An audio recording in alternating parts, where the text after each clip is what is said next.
The article is Where I Find My Heroes by Oliver Stone. About the author. Oliver Stone became a movie director after serving in the Vietnam War. Stone's films have explored historical subjects such as the Vietnam War and President Kennedy's assassination. Stone has won 2 Academy Awards for Best Director for films Platoon and Born on the Fourth of July. He also won an Academy Award for Best Screenplay Writing for Midnight Express. Where I Find My Heroes by Oliver Stone. It's not true that there are no heroes anymore, but it is true that my own concept of heroism has changed radically over time.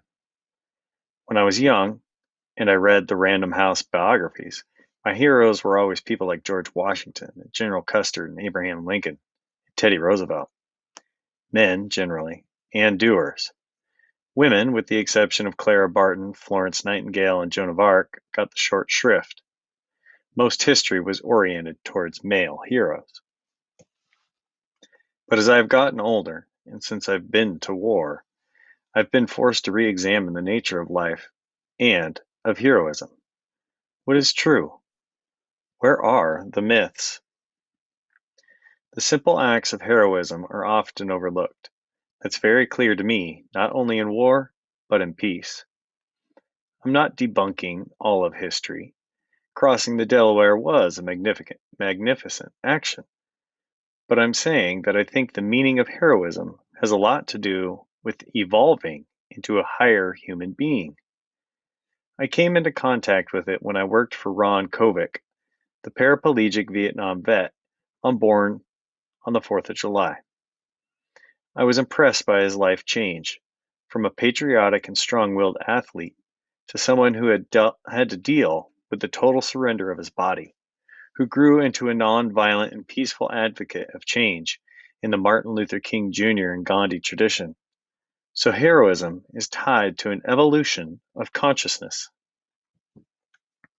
Since the war, I've had children, and I'm wrestling now with the everyday problems of trying to share my knowledge with them without overwhelming them.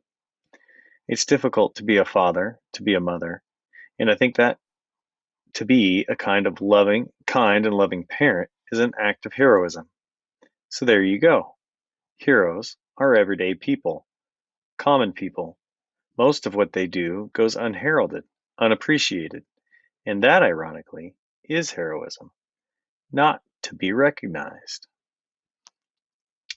Who is heroic? Scientists who spend years of their lives trying to find cures for disease. The teenager that says no to crack. The inner city kid who works at McDonald's instead of selling drugs. The kid who stands alone instead of joining a gang, which would give him an instant identity. The celebrity who remains modest and treats others with respect, or who uses his position to help society.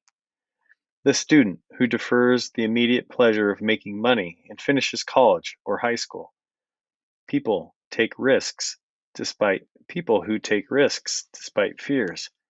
People in wheelchairs who don't give up. We have a lot of corruption in our society, but we mustn't assume that everything is always basely motivated. We should allow for the heroic impulse, which is to be greater than oneself, to try to find another version of oneself, to grow. That's where virtue comes from, and we must allow our young generation to strive for virtue instead of ridiculing it.